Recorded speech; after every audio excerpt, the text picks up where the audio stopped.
Maintenant, on va passer au point 13. It's about intangible cultural heritage in emergencies. The floor is for you, Mr. Secretary, to present this item to us. Thank you, Madam Chairperson. Dear committee members, I'm very pleased to present this item to you today on intangible cultural heritage in emergencies. Following 3 cycles of reflections, the operational principles and modalities presented in this document represent the culmination of this work. They offer an overarching framework based on the knowledge and experience acquired in recent years on how best to safeguard intangible cultural heritage in emergencies, in line with the principles of the 2003 Convention.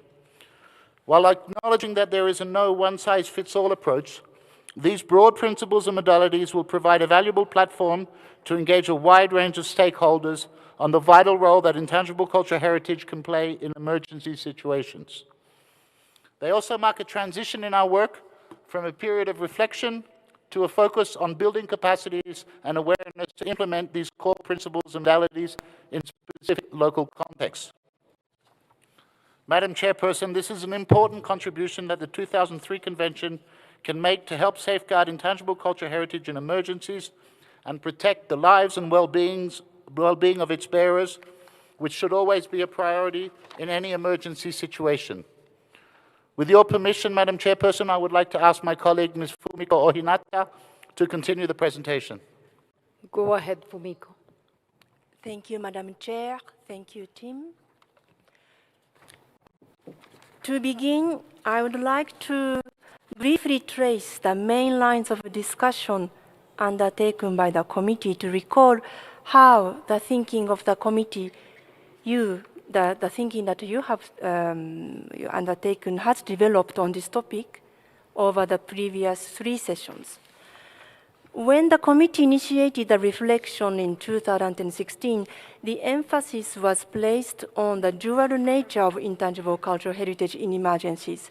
So both in terms of how emergencies affect the practice and transmission of living heritage, and on how communities can draw on their intangible cultural heritage as a tool for preparedness, resilience, reconciliation, and recovery. The committee also expressed the need to obtain more knowledge on this topic to better understand its complexity through real-life situations. That was 2016. And the following year, in 2017, at its 12th session, the Secretariat reported to the committee on its activities to explore the role of intangible cultural heritage in both armed conflicts and natural disasters. The committee pointed to a future direction that privileges community-based needs identifications and requested the Secretariat to continue its work to pilot this approach. The committee also encouraged the Secretariat to enhance awareness and build capacities on this issue and to strengthen cooperation with relevant UN entities. That was 2017. Last year, at its 13th session in 2018, the committee felt that the time had come to define operational modalities for safeguarding intangible cultural heritage in emergencies. The committee requested the Secretariat to organize an expert meeting on the topic in 2019 this year, with the aim to transform the knowledge and experience acquired into methodological guidance for states parties and other relevant stakeholders. So the expert meeting took place on 21st and 2nd May this year at UNESCO headquarters with the generous support from the government of China. The meeting brought together 21 experts from the 6 electoral groups of UNESCO, and many of whom are with us in the room today, and they are wholeheartedly thanked for their tireless efforts for this meeting. The experts agreed on a set of operational principles and modalities for safeguarding intangible cultural heritage in emergencies, which builds on the Secretariat's earlier work on this topic. The summary records for the expert meeting are included as an information document to this item, and this provides further details on the discussions that took place during the meeting. Nevertheless, I would like to briefly highlight a few salient points that emerged from the discussions of the experts, and there are 5 points. First, it is important to note that operational principles and modalities address both armed conflict and natural disasters. This is in line with the strategy for the reinforcement of UNESCO's action for the protection of culture and the promotion of cultural pluralism in the event of armed conflicts. While recognizing that there are important differences between these two types of emergencies, the aim of the meeting was to reach broad safeguarding principles and methodologies which can then be adapted to local circumstances and conditions as relevant and appropriate. Second, in line with previous committee discussions, the operational principles and modalities emphasize, as I said before, the dual nature of intangible cultural heritage in emergencies. So not only they do not only concern the safeguarding of living heritage at risk, but also how it can be harnessed by communities as a powerful resource to draw upon. Third point, the operational principles and modalities are structured around the 3 main phases of an emergency cycle, namely preparedness, immediate response, and recovery. The experts proposed this approach to align with existing humanitarian frameworks and modes of operation while respecting the core principles of our convention. Fourth, the approach places communities at its center. Safeguarding intangible cultural heritage cannot be separated from the protection of the lives and well-being of its bearers. The principles recognize that communities must play the primary role in identifying and safeguarding their intangible cultural heritage at all stages of an emergency. Building on previous work by the Secretariat, it promotes a community-based approach to support the capacities of affected communities to identify and address their immediate safeguarding needs and draw upon their intangible cultural heritage in response and recovery efforts. And finally, alongside state parties and heritage specialists, the operational principles and modalities are relevant to a broad range of stakeholders involved in emergency management, including disaster preparedness and relief specialists, humanitarian actors, non-governmental organizations, and armed forces.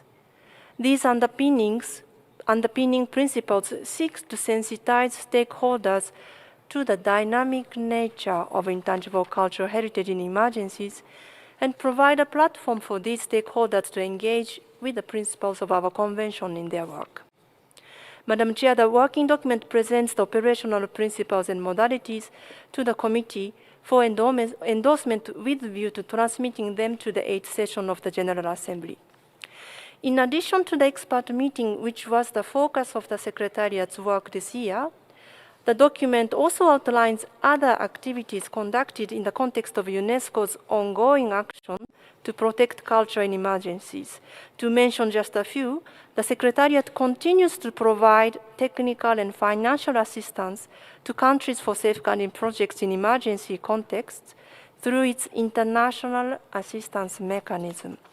Over the years, it has supported projects in Mali, Niger, Côte d'Ivoire, and Colombia. The Heritage Emergency Fund provides an additional and complementary source of support with several interesting examples from the fund showcased during a side event last night. The Secretariat continues also to strengthen collaboration with other international and UN partners working in the field of emergencies. For example, this year, as part of the Syrian component of the European Union-funded project, a joint methodology was developed and piloted with the United Nations High Commissioner for Refugees to map out the cultural resources of displaced communities in Lebanon. Lastly, the Secretariat has sought to strengthen its work related to disaster risk management with the development of capacity-building materials due to be finalized in the new year, and the integration of disaster risk reduction strategies in the inventory guidance note, which is already available online. Madam Chair, the operational principles and modalities provide an overarching framework to support the implementation of our Convention in emergencies.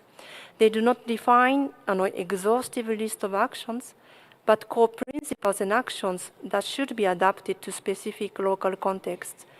They propose an overall framework which will become more refined and context-specific in the years to come. In some ways, they mark a transition point in our work as we shift towards an operational phase to build the capacities and implement these principles in specific emergency situations. Thank you for the floor. I stop here, and I would like to pass back the floor to Tim. Thank you, Fumiko. I would just like to inform as a recent development, and I'm very pleased to report that the Secretariat has received a contribution from Switzerland to support capacity building activities on intangible cultural heritage and natural disasters, and also that Azerbaijan has officially expressed its intent to support capacity building in situations of conflict, including forced displacement. As this good news was received after the publication of the working document, we issued a revised document on this item. Since then, however, an official letter of contribution has been received from Switzerland, formalizing their contribution to the fund. The Secretariat therefore proposes to amend the draft decision slightly to reflect this recent development, and will present its proposal on screen as we move through the decision paragraph by paragraph. Thanking these states for their valuable support to the work of the Secretariat, I would like to reiterate that emergencies remain a complex area of intervention for tangible cultural heritage, and more financial support is needed to build on this solid foundation and implement the operational principles and modalities through practical projects or other activities. Thank you, Madam Chairperson. Thank you, Tim, and thank you, Fumiko, for this detailed explanation. I now wish to open the floor. Palestine. Thank you, Madam Chair. I'll be very, very brief. I thank the Secretariat for the report as well as for the presentation. This item comes regularly on our agenda. It's a very important item.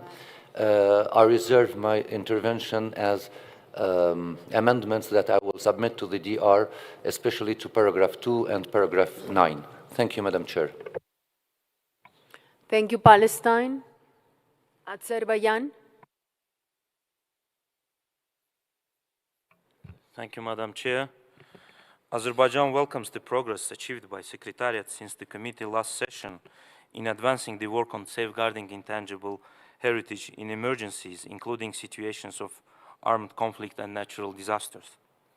Moreover, we would like to commend the Secretariat for the successful expert meeting on ICH and in emergencies in May this year, which allowed developing operational principles and modalities presented to the committee. We particularly support the idea that dealing with such situations, especially as far as conflict and displacement are concerned, would mean establishing the new forms of cooperation with actors involved, which would require tailored capacity building and outreach activities. We strongly support the idea that states need to ensure that communities, including internally displaced persons and refugees, should have access to the objects, artifacts, cultural and natural spaces, and places of memory whose existence is necessary for expressing their intangible heritage. With this in mind, Azerbaijan is pleased to support further the activities dedicated to safeguarding intangible cultural heritage in situations of conflict and forced displacement through an earmarked financial contribution. We believe that the result of this work will guide the Convention in our efforts to prevent and mitigate the effects of conflict and displacement on ICH of communities. Thank you. Thank you, Azerbaijan. Austria, the floor is yours. Thank you, Madam Chair. Austria appreciates the debate on the role of intangible cultural heritage in emergencies as an essential element for guiding the future work of the Convention, also with a view to achieving the 2030 agenda. As we know from the recent General Conference and also from the Forum of Ministers that was held, the the protection of cultural heritage and the promotion of cultural pluralism in emergencies are central goals. ICH can make an important contribution here. We also concur with the concept of the dual role of intangible cultural heritage in emergencies in terms of, one, posing a threat to intangible cultural heritage, and secondly, intangible cultural heritage being a central part of a community's resilience and ability to respond. We are speaking of emergencies here mainly in terms of armed conflict and natural disasters. Please let us add also the effects of climate change, which are not only apparent in big disasters like flood or droughts, but are often revealed in small decays and deterioration, however, also threaten our cultural heritage, including the intangible cultural heritage. We emphasize that the role of NGOs is an important one here, drawing on their expertise and experience in the field. We also welcome the proposal to have capacity building in order to make the link between disaster risk reduction and the role of ICH understood more widely, and we are looking forward to the newly developed materials. The topic has wide implications also for other conventions. Thus, in line with the General Conference, we propose to make more use of synergies, in particular with the 99 Second Protocol Committee. When we come to the decision-making, we would like to introduce an according amendment. Thank you, Madam Chair. Thank you, Austria. Now the floor is for Philippines. Thank you, Madam Chairperson. The draft operational principles and modalities for safeguarding intangible heritage in emergencies are highly relevant amid increasing levels of emergency conditions encountered by communities and nations. The Philippines is at the front line of climate change impacts and sitting on the ring of fire, increasing exposure to hazards. Hence, we are keenly interested in this topic. We had an expert that actively participated in the experts meeting. We have the following comments on the draft. We acknowledge the value of ICH in reducing the risk of emergencies. However, the concept of preparedness in the draft does not encompass the notion of risk reduction. Preparedness presupposes the inevitability of emergencies, but communities have capacities to reduce risks drawing from their ICH. It is necessary to articulate the notion of risk reduction in the draft to emphasize the role that ICH can play in building conditions that address vulnerability of communities and groups. The emphasis on emergency without risk reduction limits the range of actors. A more holistic intersectoral approach is necessary for preparedness, response, recovery, and reconstruction. Some states parties, like the Philippines, have put in place structures for risk reduction.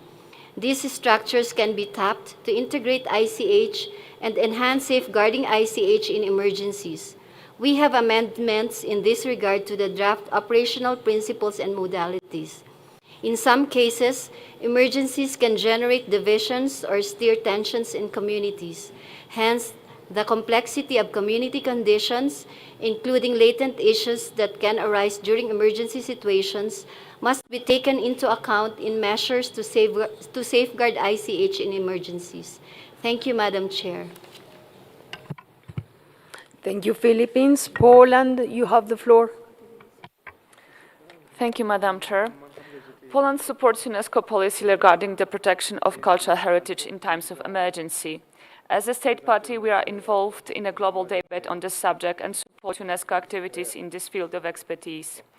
While fully supporting the work done for the ICH in emergencies and UNESCO policy towards heritage in conflict, with special regard to the strategy for the reinforcement of UNESCO's action for the protection of culture and the promotion of cultural pluralism in the event of armed conflict, we wish to underscore the importance of multi-phase approach to safeguarding and protection of cultural heritage as a whole, including its both material and intangible aspects. In emergencies, tangible and intangible cultural heritage are linked. international law has tended to pay specific, divided attention to protection of cultural heritage during armed conflict. That is why a certain strategy of UNESCO International Cultural Protection Legal Instrument and the relevant legal norms of international humanitarian law and international human rights law, both as treaty as customary law, should be conducted. Poland is very engaged in the need for deeper reflection on taking measures to protect elements in times of emergencies. During the conference organized in Warsaw in 2018, the experts from all around the world had underlined the necessity of community-centered approach and comprehensive attitude to recovery, reconstruction, and protection of heritage. Presented operational principles fully correspondent with the Warsaw Recommendation and constitute another step toward the development of a more effective, a more interlinked system of international instruments. Poland finds the result of ICH in Emergencies report much appreciating and wishes to congratulate its authors for their excellent work. We would also like to commend the Secretariat for the work. We share the opinion that in today's world it is crucial to take all necessary measures to prevent cultural heritage from threats to the transmission and viability of intangible cultural heritage, which are the core element of people's cultural identity and well-being of communities, groups, and individuals. As of our previous experiences, we share the view of a need to the operational principles and modalities for safeguarding intangible cultural heritage in emergencies. We strongly believe that thanks to this set of universal guidance, the process of recovery and resilience of intangible cultural heritage will be more effective. Thank you. Thank you, Poland. El turno es para Guatemala. Tiene la palabra. Gracias, señora presidenta. También queremos agradecer a la Secretaría por la presentación sobre este punto, así como la organización de la reunión de expertos, que sin duda será de gran ayuda para guiar a los estados en sus esfuerzos para la protección del patrimonio cultural inmaterial y las comunidades practicantes. Por otro lado, deseamos compartir parte del trabajo que se realiza en Guatemala en la materia. Al respecto, el Ministerio de Cultura de Guatemala, por medio de la Dirección Técnica del Patrimonio Intangible, inició en junio del 2019 la evaluación de un protocolo para la gestión de riesgo del patrimonio cultural inmaterial ante desastres naturales, principalmente por la constante amenaza de eventos naturales como terremotos, erupciones volcánicas, entre otros. Sin embargo, ha sido necesario incluir dentro del análisis la inclusión del tema de migraciones por la situación de que una estancia temporal en el territorio fácilmente se transforma en permanente, siendo un factor de modificación de las manifestaciones y prácticas culturales que forman parte del PCI. Considerando factores como accesibilidad, dimensiones del poblado, número de habitantes, información y tiempo disponible, se ha proyectado para el 2020 llevar a cabo un proyecto piloto en 3 aldeas del municipio de la Antigua Guatemala. Los resultados serán la base de un estudio piloto que será compartido con el CRESPIAL con el objetivo de analizar su aplicación a nivel regional, principalmente en la zona centroamericana, con la que se comparten pautas culturales históricamente similares. Muchas gracias. Muchas gracias, Guatemala. The floor now is for Japan. Thank you, Madam Chair. Explained by the Secretariat, at the expert meeting held this May, a report on natural disasters and ICH was shared by Professor Takakura of Tohoku University, which is undertaking various projects at the area affected by the earthquake and tsunami of 2011. And now, Professor Takakura makes some comments from the viewpoint of an expert. Professor, please. Thank you. It is my honor to have a chance to speak in front of the distinguished participants. I will start my remark. The 2011 Japan earthquake and tsunami carried out caused the loss of 20,000 people and the displacement of the 500,000 people. I'd like to share some of our scientific findings about the contribution of intangible cultural heritage during the recovery of natural disaster. Following the 2011 disaster, Japanese government commissioned an emergency survey of the ICH in the tsunami area. The aim was to identify the necessary measures of safeguard policy. My team carried out a short-time survey with non-structured field interviews with 250 individuals in 25 local communities regarding more than 50 ICH. While we identified the damage and victims related to ICH, we also found the distinctive role of ICH within the prolonged disaster recovery. The survivor faced a series of sudden, tragic, and unfamiliar events in relatively isolated conditions. We found that the local performing arts and traditional festival gave an opportunity of social meetings of displaced population. These are opportunities for the victim to share the collective memories. The bearers and the practice of ICH promote an active social solidarity and promote a prompt recovery across the broader communities. Based on our experience, the power of everyday social cultural life embedded in ICH contributes to a sense of recovery among the community of disaster. We also note many related roles in ICH in emergencies such as armed conflicts or others. In conclusion, I would like to emphasize the special role of ICH within the cycle of community building, and I would like to encourage further scientific examination of their crucial roles in the context of the both natural and human-made disaster. Thank you. Thank you, Japan. China, please, go ahead. Thank you, Madam Chair. China, first of all, would like to express our deep appreciation for the Secretariat's great efforts on the work of the ICH safeguarding in emergencies. I would reiterate the great attention that China always attached to this issue. I hereby would like to recall the International Conference on ICH in celebration of the 10th anniversary of the UNESCO's Convention for the Safeguarding of the Intangible Heritage, which was held in June 2013 in Chengdu, China. During this conference, the Chengdu recommendations was issued for which addressed the central role that ICH could play in helping communities to prevent or mitigate natural disasters, and especially in helping them to recover from such events and to weave their social fabric and reaffirm their cultural identities. The ICH is also addressed for its essential role in sustaining the natural environment, and it is acknowledged the central role that knowledge and practices concerning nature and the universe playing in maintaining sustainable ecosystems and biodiversity, and in helping communities to ensure food security and health. I would hereby also further recall that the new chapter of the operational directive of the convention was approved. In this new chapter, in particular the part 4 and part 3, the ICH role was further described for its contribution to the environmental protection and peace building. Having said all this, we welcome the results of the expert meeting in May this year, and all its operational principles and modalities for safeguarding ICH in emergencies, which we believe will put this issue in a broader and comprehensive context.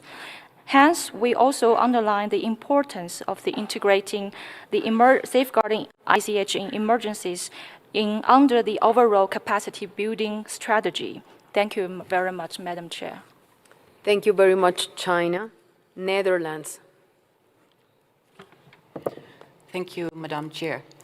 We would like to thank the Secretariat for the efforts and the progress that has been made in the area of ICH and emergencies.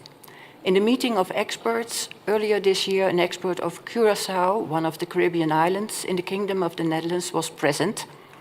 The Caribbean islands suffer every year from emergencies, especially hurricanes, and we see how climate change contributes and will contribute in the future to these emergencies. Operational principles and modalities have been developed now.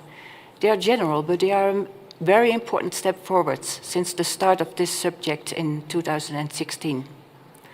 What is very clear is that there are many different emergency situations, natural disasters, ICH in conflict situations in the different regions in the world with different stakeholders and the need for different strategies.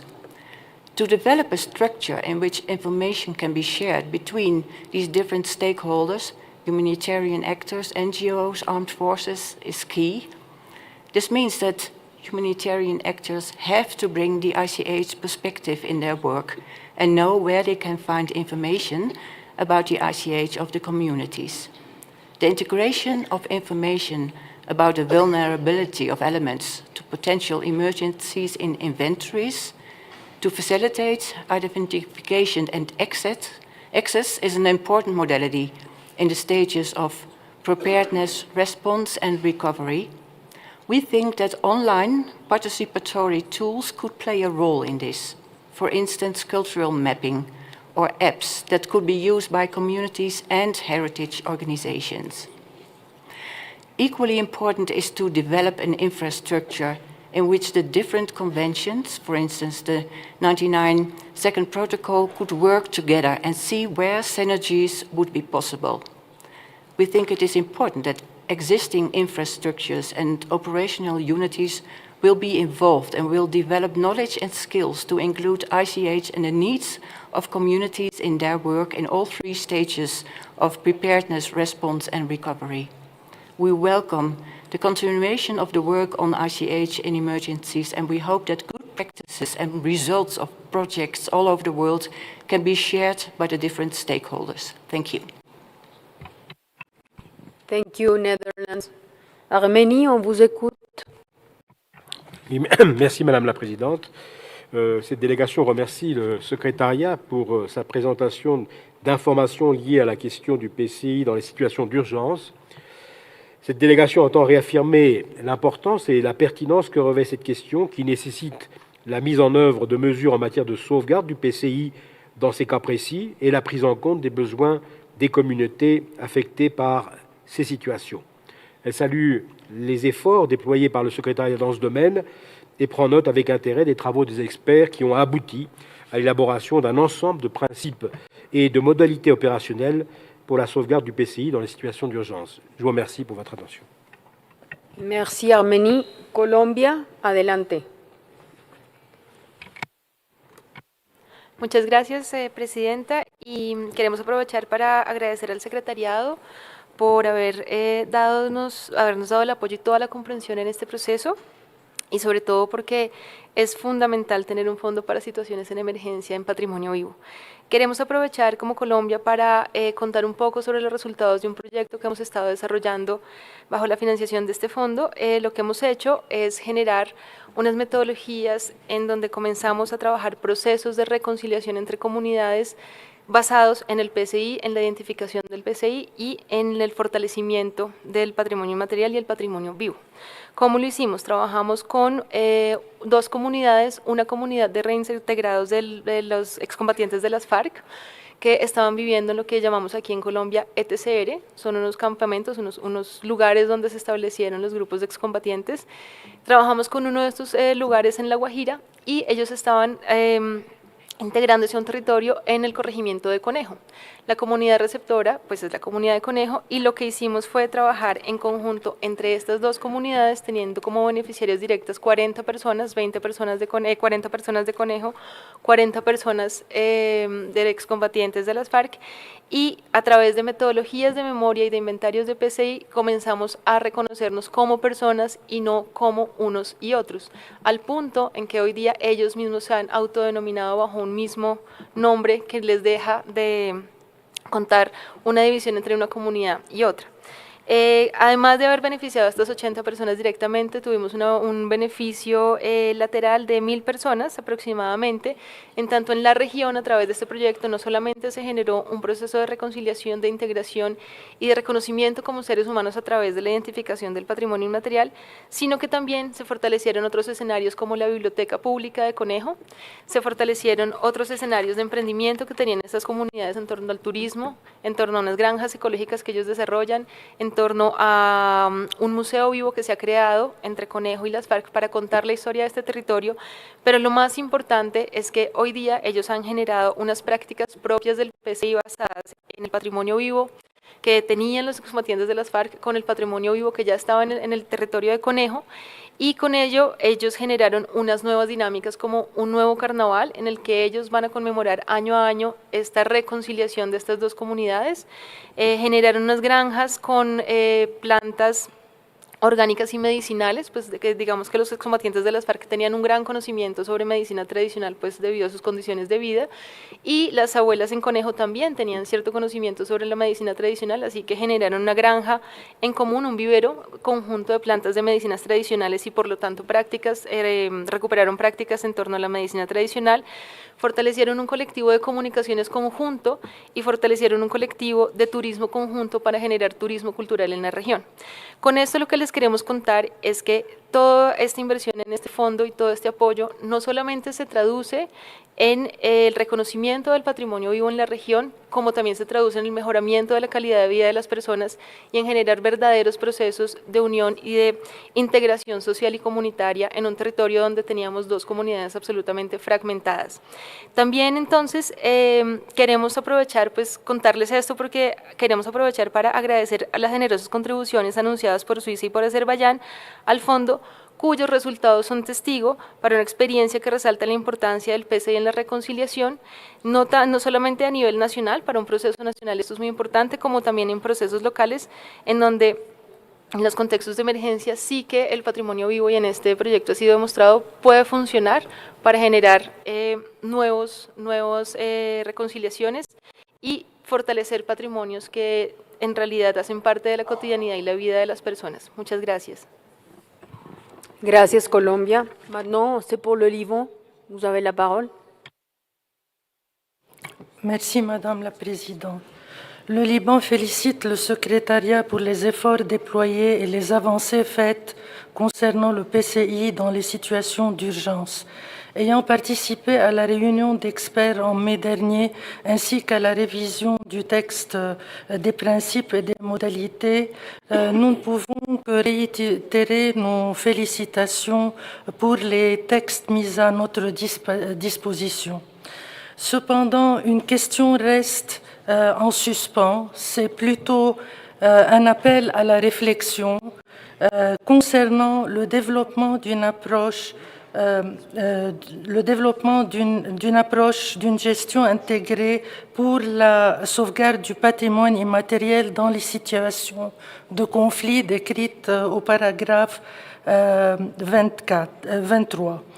Donc cette question est de savoir si les organisations humanitaires seront présentes dans les États parties durant les 3 phases décrites dans les modalités, c'est-à-dire la préparation, la réponse, le relèvement. Notre expérience libanaise montre que ces organismes ne s'installent dans un pays que durant le conflit, c'est-à-dire durant la phase 2. Et donc qui est appelée dans les modalités la phase réponse. Elles étaient présentes durant le conflit de 1975 à 1990. Elles se sont réinstallées ou développé leurs activités pour répondre aux besoins des réfugiés syriens et irakiens à partir de 2011.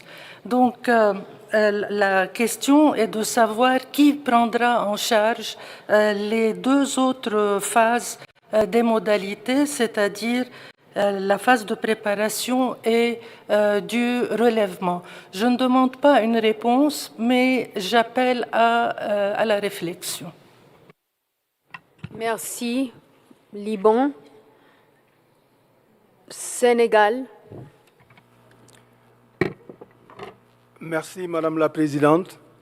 À mon tour, je voudrais féliciter le secrétariat pour ce rapport exhaustif qui nous a permis d'avoir tous les éléments, toutes les conclusions de ce panel d'experts qui a été organisé au mois de mai pour réfléchir sur cette question. Venant du Sénégal, qui est un pays également au cœur du Sahel, le Sahel qui est aujourd'hui un peu dans ce qu'on pourrait dire l'œil du cyclone par rapport au terrorisme qui sévit dans toutes ces régions, nous sommes préoccupés effectivement par ces questions d'urgence. Et lors de ce panel, lors de cette réunion d'experts à laquelle j'ai eu le privilège de participer, L'analyse des situations concrètes sur le terrain nous a permis de mesurer combien les communautés et leur PCI étaient menacés. Nous avons pris beaucoup de cas, comme le Mali, où la situation était extrêmement grave. Même pour un pays comme le Sénégal, qui est réputé être stable, je dois dire que nous avons eu, pendant au moins plus d'une décennie, une crise indépendantiste au sud du Sénégal, la Casamance. Et effectivement, le seul exemple que je veux donner ici, c'est que quand il s'est agi de trouver les premières solutions de paix, on a utilisé le PCI. Comment? On a utilisé une expression qui est aujourd'hui partagée par tous les pays de l'Afrique de l'Ouest, qu'on appelle la parenté à plaisanterie, d'ailleurs qui a été inscrite par le Niger. Cette parenté à plaisanterie, c'est un élément de cohésion sociale, de régulation sociale, qui est là et qui est entretenu par un cousinage suivant les ethnies, suivant les langues. C'est ainsi que les Sérères du sud, du centre-ouest, qui sont considérés comme les cousins des Diola de la Casamance, qui étaient considérés comme les rebelles indépendantistes, on a utilisé donc ce cousinage pour permettre aux Sérères d'enclencher les rencontres et le dialogue avec leurs cousins Diola pour que les toutes premières réunions de paix puissent se tenir au Sénégal. Et c'est depuis que, effectivement, la situation s'est stabilisée et aujourd'hui, ce niveau d'intervention du PCI a été tout à fait apprécié par l'ensemble de la nation. Je pense que c'est juste un exemple que je voulais apporter dans ce sens. Et je dois dire, à l'époque, j'étais également enseignant dans la région de Casamance. Et on avait à l'époque, en tant que conseiller pédagogique, initié dans les écoles des activités culturelles qui ont permis aux jeunes d'exorciser un peu le mal, parce que c'était plus ou moins tabou, on n'osait pas en parler, mais par le théâtre, par les jeux traditionnels, on avait fini par permettre aux jeunes de s'exprimer sur le conflit et d'avoir peut-être les premières prémices vraiment d'aller vers un consensus, d'aller vers la paix. Je pense que la culture est extrêmement importante de ce point de vue et en tout cas nous avons des exemples dans ce sens. Et je pense que les principes et les modalités proposées sont peut-être, comme disait la collègue, la distinguée déléguée du Liban, il y a peut-être des questions de réflexion qui se posent, mais de manière générale, ce sont des principes et des modalités opérationnelles qui ont été proposées suivant l'analyse concrète de la situation dans plusieurs cas. Je vous remercie. Merci le Sénégal. Maintenant, la parole c'est pour Sri Lanka. Thank you, Madam Chair. Sri Lanka highly recognizes the relevance of this agenda item. Two relatively recent events that took place in Sri Lanka, namely the 30-year internal conflict that ended in 2009 and the Asian tsunami of 2004, severely affected the country's ICH. Many communities were displaced, while some, in other cases, entire villages just washed away by the ocean. However, without properly trained experts on how to handle post-disaster recovery action, we have not yet been able to do anything fruitful to address the losses.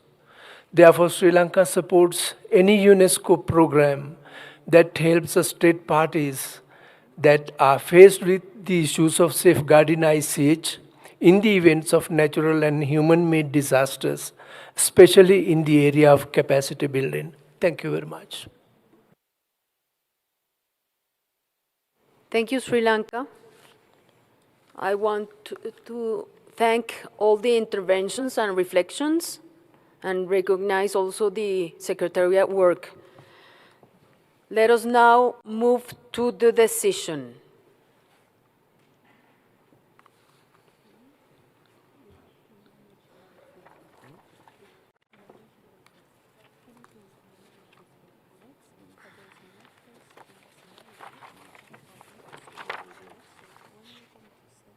Then it's draft decision 14-13. We have amendment. Let's go paragraph by paragraph. Paragraph 1, adopted. Paragraph 2, Amendments submitted by Austria, Palestine, Cyprus, and Poland. Palestine. Thank you. Sorry. Thank you, Madam Chair. I have a very slight amendment a little bit before this amendment, and it will be right after in the event of armed conflict. Is the Secretariat following on the text on the screen? So I can read it actually. It will come recalling Article 11 of the Convention, chapters 6.3 and 6.4 of the Operation Directives, the fifth point of the ethical principles for safeguarding intangible cultural heritage, along with resolutions 36, etc., of the General Conference on the strategy for the reinforcement of UNESCO's actions for the protection of cultural and promotion of cultural pluralism in the event of armed conflict, comma, here we add, including occupation, comma, and that's it. Thank you. Mr. Curtis. Thank you. I have no substantial objection to that amendment. I'm just a little bit concerned because that is the title of the resolution 39/35. The strategy of the reinforcement, that is the title of the UNESCO strategy to which it's referring. So it seems strange to then add an amendment to an already adopted title. I'm not saying it's possible, but it's not consistent. Yeah. May I, Madam Chair? Of course, for the Palestine. consistency, thank you. Consistency, it is consistent. Now, the formal remark you did, it is true, but there's no impediment, and the understanding, the general understanding, whenever we talk about armed conflict, it naturally includes the occupation. So let's see the opinion of other committee members. And as usual, Palestine is flexible, but it is a matter of principle. Thank you, Madam Chair. Thank you. Austria. Thank you, Madam Chair. As much as I understand the Palestine's interest in having this, I would even say, the Secretary has said it's possible. No, I don't think it's legally possible to change a document of the supreme organ of this organization, which is the General Conference. And should there be any doubt, I'll ask the legal advisor. But I think, given that the distinguished delegate of Palestine is quite flexible, I suggest that we delete this for the sake of not only consistency in terms of content, but for legal reasons. Thank you very much. Thank you, Austria. Cyprus. Cyprus sees no problem to be more analytical, in the paragraph. So we agree with the Palestinian amendment. Thank you. Thank you, Cyprus. Azerbaijan. Thank you, Madam President. We support the proposal of distinguished colleague from Palestine, but we do also realize the rationale mentioned by the Secretary of the Convention and from the Austria, and perhaps as a matter of compromise, we can ask the Palestinian colleague to insert this element down in the text where we speak about the armed conflict, where you can also add the words about the occupation. But in principle, my delegation support this proposal. And when it comes to other amendments presented by numerous countries, I would like also to ask to add Azerbaijan as the co-sponsors. Thank you.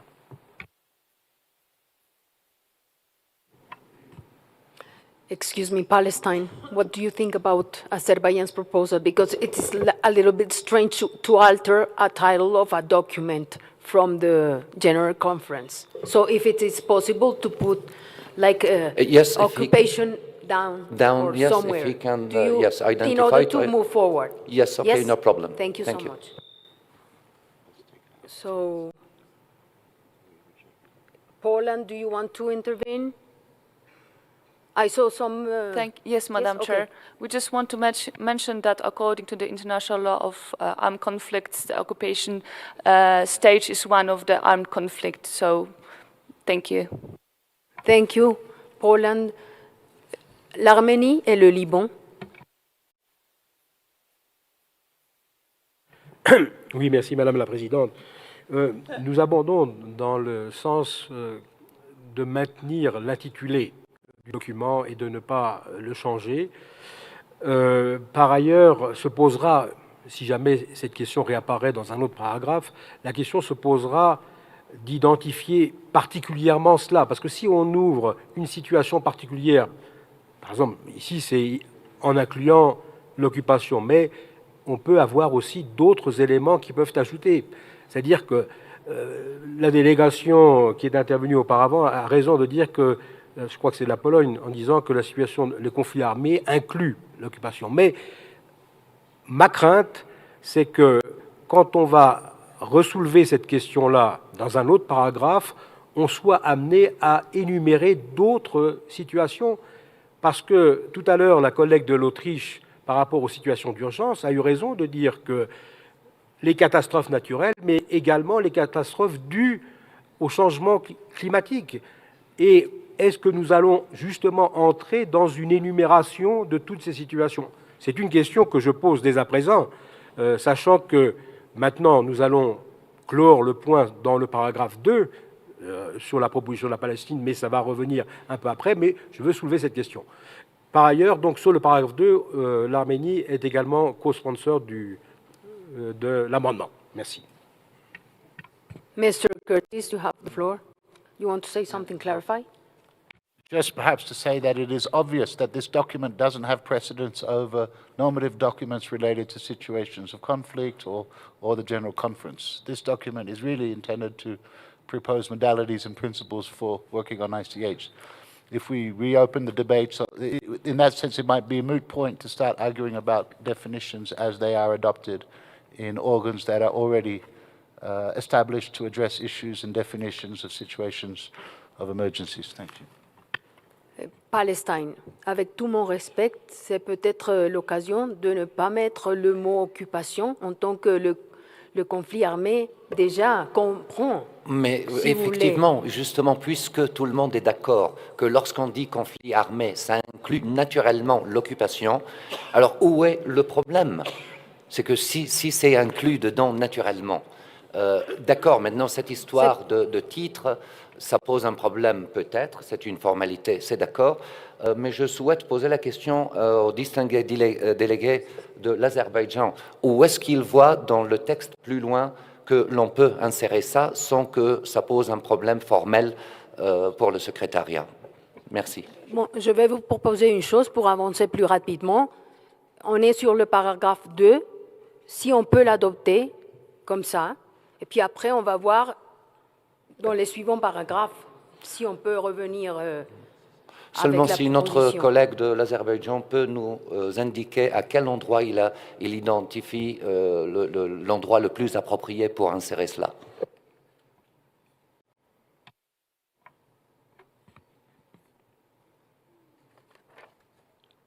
Azerbaïdjan. Thank you, Madam President. I'm thinking maybe about the Article 10, which speaks about the invites contribution from state parties to implement a range of practical projects which will contribute to the ongoing safeguarding of intangible cultural heritage in emergencies, including the conflict, including the situation of the armed conflict, occupation, natural and man-made disasters, something like this.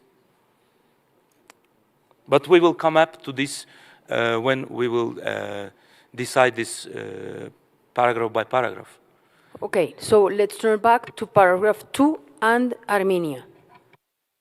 Oui, madame, moi je suis d'accord pour adopter le paragraphe 2 tel qu'il est, parce que, en tout état de cause, le document en question ne supporte pas des modifications. Il faut soulever la question dans un autre paragraphe, mais je vous propose d'approuver ou de faire approuver le paragraphe 2. Merci. D'accord. On va donc approuver le paragraphe 2 maintenant. Adopté. Le 3. 3. Adopted. 4. Adopted. 5.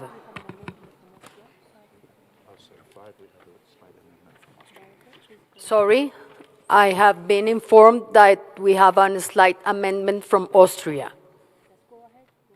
Go ahead, Austria, if you want to explain. It's already appearing on the screen. It's including the effects of climate change in order not to have only the big disasters, because climate change very often is visible in very small deterioration and small effects, but still it affects a lot the cultural heritage, also including intangible cultural heritage.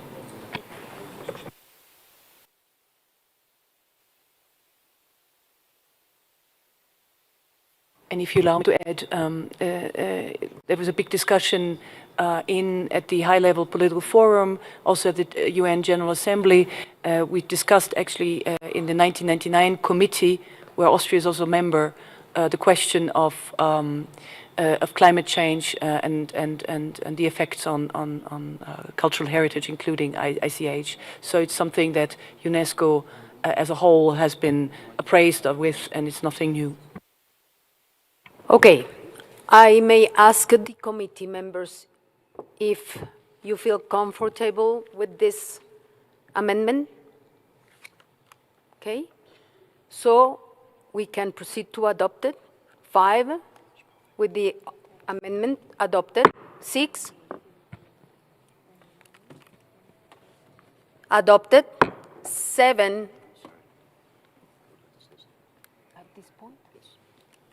sorry, before we proceed, I'll give the floor to Mr. Curtis. Thank you, Madam Chairperson, and I'm sorry for taking the floor again, but it's just to explain that we received an amendment from the Philippines, which is attached to the annex, and since the annex does not come on screen, this is the paragraph that requests, refers to the annex.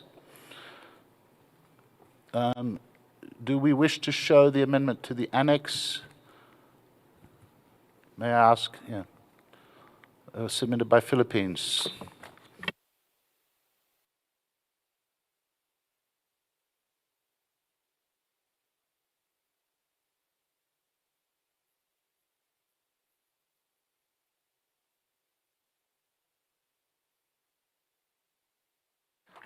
The amendment appears, there's twice, or perhaps the Philippines would like to present, or if you wish, okay, I will present.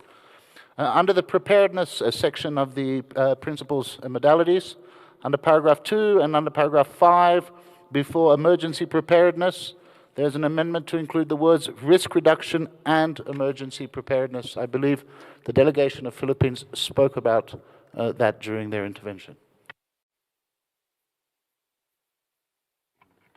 Poland and Palestine. Thank you, Madam Chair. Poland wishes to co-sponsor this amendment, please. Thank you. Thank you. Palestine. Same thing, Madam Chair. Thank you. Lebanon is the same way? La même chose, oui. Okay. Just raise your... Kuwait, Cyprus, Cuba, Colombia, Sri Lanka, Togo, Mauritius.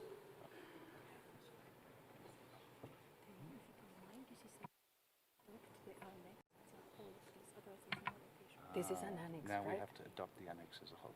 So I take Go that. back to we adopted the annex as a whole. So we proceed to adopt the annex, is that as a whole, with this amendment? As amendment. Oh, sorry, Austria and Jamaica. Austria. Sorry, I don't want to overcomplicate things, but given that there is now an amendment to the annex, we would have had also a slight amendment if we can. I know if this proves to be opening up the Pandora's box, we would withdraw. But if the committee so pleases, if we could just have, at the very first beginning, when the annex speaks about cultural heritage throughout the world, the very first sentence, caused at the second line, caused by natural and human-induced hazards. And then at the end, we add as well the consequences of climate change. If it's okay with the committee, we would be very happy Mr. Curtis wants to say something. Just wish to remind that this document and these operational principles were actually the result of discussions among experts who met, and there was discussions about climate change, which they felt were broader issues. They didn't specifically mention them. So I just wish, this was a consensus document among the 30 experts who did discuss in detail all the issues. I would, if it starts getting amended, the committee has that. But I believe that they did not go into climate change discussions, actually. So, Austria, are you... Well, we would be... do you agree? We can agree, and if it helps, we can withdraw our... Thank you so much. Thank you. I appreciate that. Kuwait. No, that's it, since it's been removed. No, thank you. So, let's proceed to adopt the whole annex. Can we scroll it? Scroll the annex, please.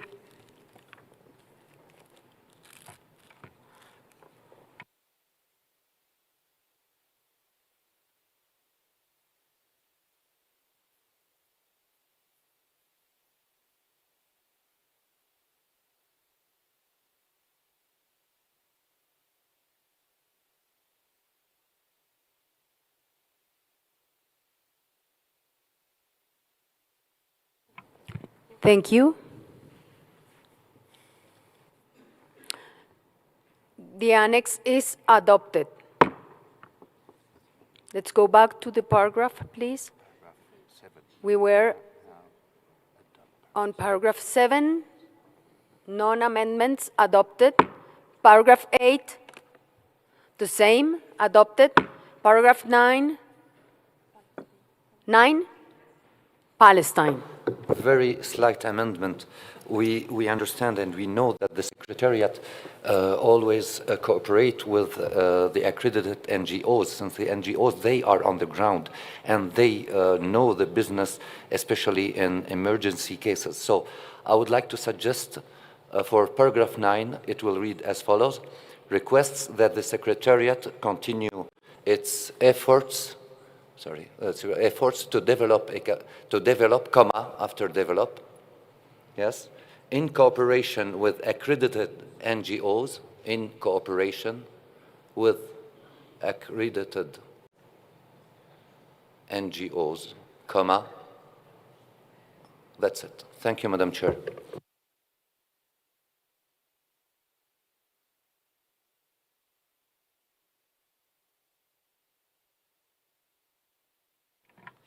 Mr. Curtis, could you please take the floor? Thank you, Madam Chairperson. I appreciate and I do agree that we need to work with the accredited NGOs. However, this amendment, does this invite us that we have to work with all 168 accredited NGOs? Which NGOs? What is exactly being asked for us here? I would prefer a language rather than requests, because this is under requests. Invites the Secretariat to explore the work with NGOs in the implementation of the capacity building program. But the language here is very difficult for us to implement. It could be every NGO, I'm not sure, but I don't want to say we don't want to work with NGOs. No, I understand fully. I understand fully. Thank you, Madam Chair. I think, what about, I can agree with your wording also, Mr. Curtis, but what about saying in cooperation with accredited NGOs as appropriate? As appropriate, it keeps it open for you. Le Liban et après l'Arménie. Je ne suis pas d'accord avec cette proposition. Je prends l'exemple du monde arabe. Nous avons si peu d'ONG accréditées. Pourquoi enfermer le renforcement des capacités dans ce genre de collaboration? Arménie. Oui, merci Madame la Présidente. Peut-être qu'on pourrait préciser, donc l'ONG accréditée concernée, c'est-à-dire pour essayer de spécifier plus celles qui seraient concernées par les questions. Enfin, c'est une proposition. Mr. Curtis. Again, are we expected to work with the NGOs when we develop our capacity building, when we roll it out? It's not clear. The way the situation, the way the wording is we are requested to work with all accredited NGOs when we are developing our capacity building. So I understand that's probably not what is intended. If I understand, when we implement the capacity building, we should work with NGOs. Okay. So because we just need to get the wording right.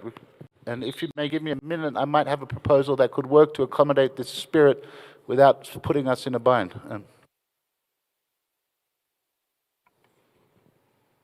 Then I would propose, if you're going to take few or 2 or 3 minutes to propose something to move forward, leave this paragraph not adopted, since we have not the proposition from the Secretariat, and move to the next one, 10.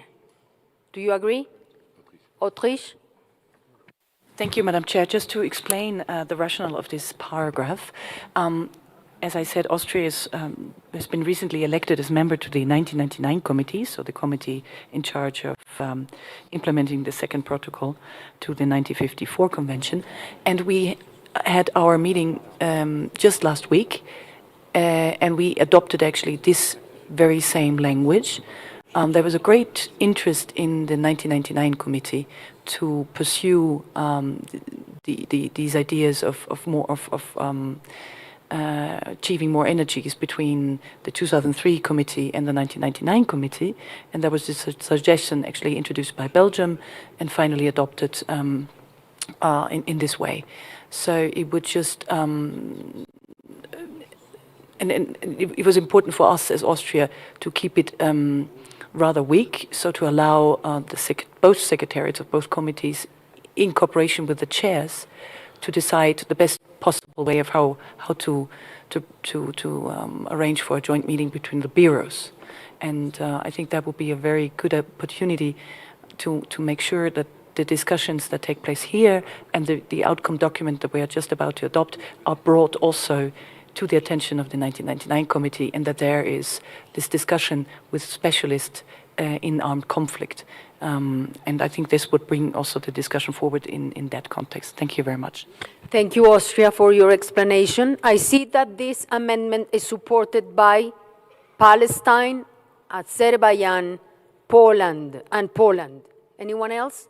Cyprus, Netherlands, Jamaica, Azerbaijan also? Azerbaijan?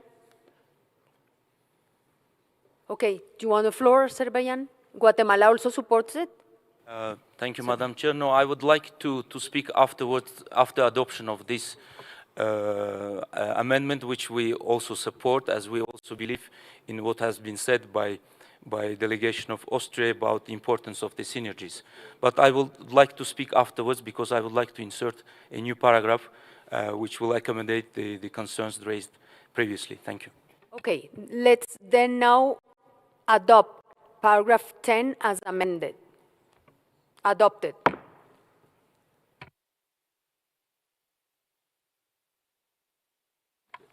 Okay, let's go back to paragraph 9 since there is a proposal here. Mr. Curtis?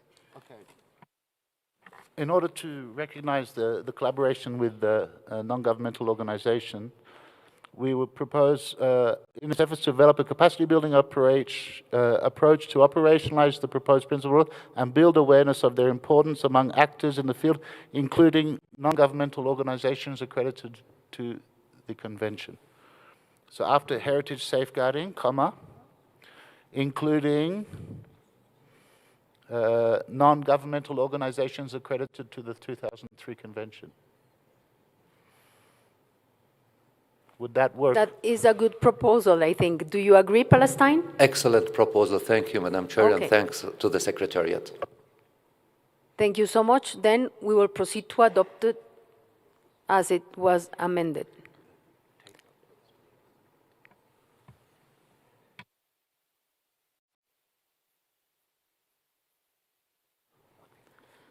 Okay, now we're ready to adopt it. Adopt it.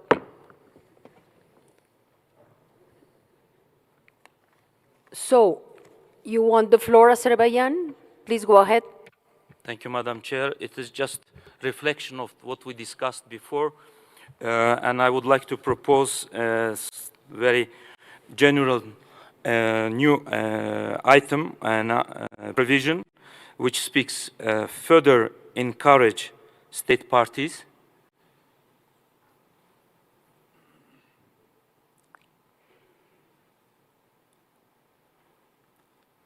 to pursue their efforts in safeguarding intangible cultural heritage in situation of armed conflict, comma, including occupation and natural and man-made disasters. Full stop.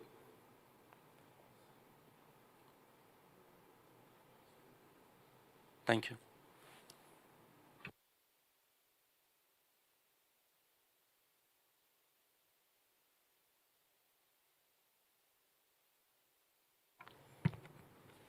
Austria. I thank the distinguished ambassador of Azerbaijan for introducing this. We're perfectly fine. It's just a question of language, because we don't want to say armed conflict including natural and man-made disasters, unless you want to say natural and man-made disasters in armed conflict, or whether in order to not, you see what I mean, we could either say including occupation as well as in situations of natural and man-made disasters, or a comma, or I don't know, maybe the secretariat As well can as help us. replacing and.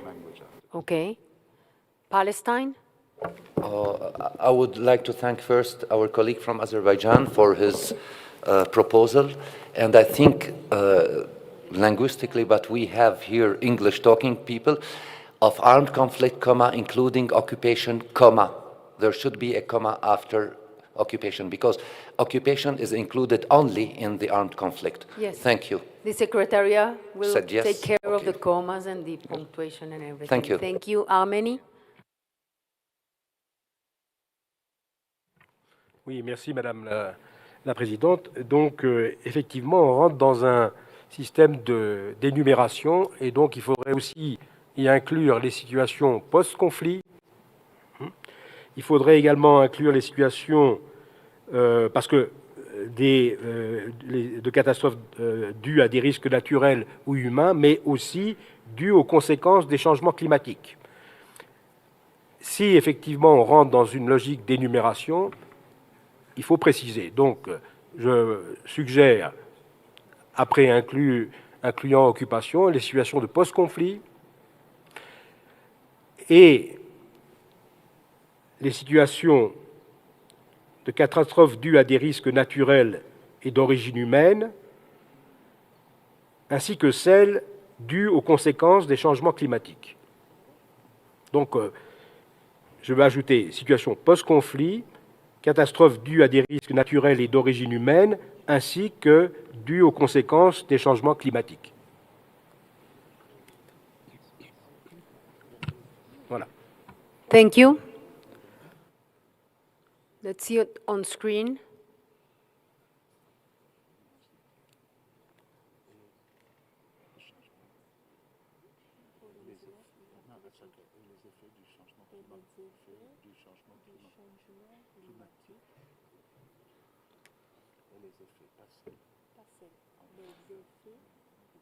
Cyprus. Merci Madame la Présidente. Nous appuyons cet amendement et aussi celui de l'Arménie, mais simplement c'est mieux de marquer, y compris l'occupation et les situations de post, je pense, au lieu de mettre un virgule. Mr. Curtis. Please, I'd just like to remind that we will check minor grammatical errors and stylistic errors, and we will fix them when they don't have any consequence on the actual substance of being discussed. I may take the opportunity to say the language used throughout the document is human-induced hazards rather than man-made. But that is human-induced natural hazards is the wording that has been used everywhere else. I'm not sure if that would fit here. Yeah. Libon. Je me demandais si les situations de post-conflit font partie des situations d'urgence.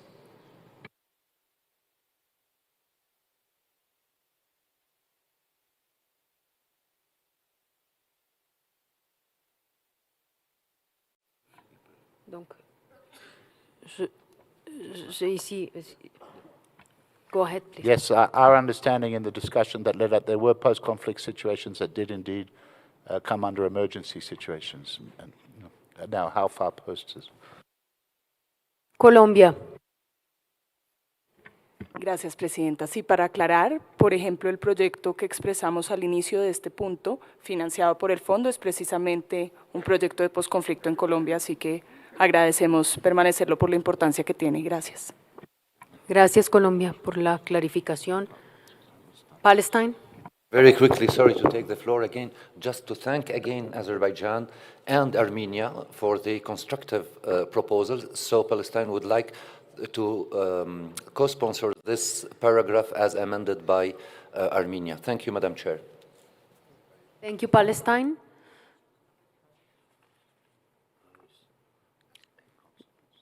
Chypre. Oui, Chypre n'a pas été rajouté. Okay, let's now proceed to adopt paragraph 11 as amended. Je voudrais aussi approuver l'amendement. Bon.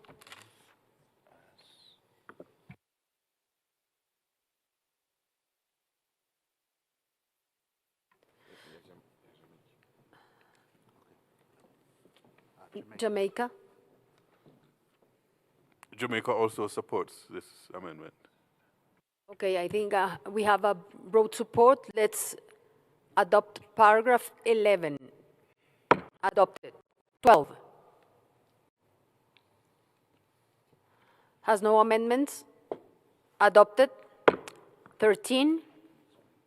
And Mr. Curtis, you have the floor for the explanation of this amendment. Thank you. This is just a slight amendment to explain that the two state parties offered their intent to support financially, and through paperwork, one actually got the paperwork done and has supported, and one is still officially attending. So it's just to reflect that late change. We can proceed then to adopt it. 13, adopted, and 14, adopted. Let's go through the decision as a whole, then declare decision 14 cum 13 adopted.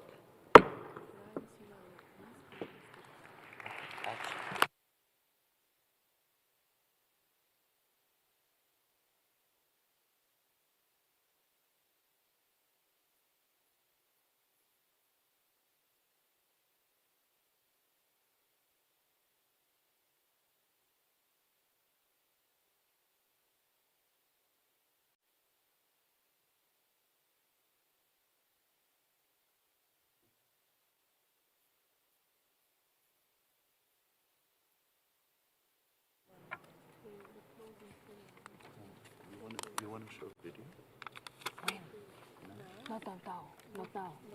At the end, in the afternoon. Please, ladies and gentlemen, before you leave the room, I would like to give the floor to the Secretariat.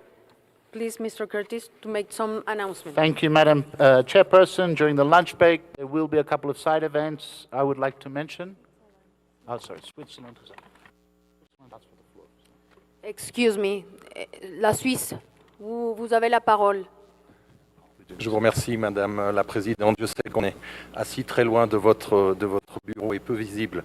Je voulais simplement vous adresser au comité, à la salle, les paroles suivantes pour remercier le secrétariat de l'excellent travail réalisé dans le domaine du patrimoine culturel immatériel en situation d'urgence.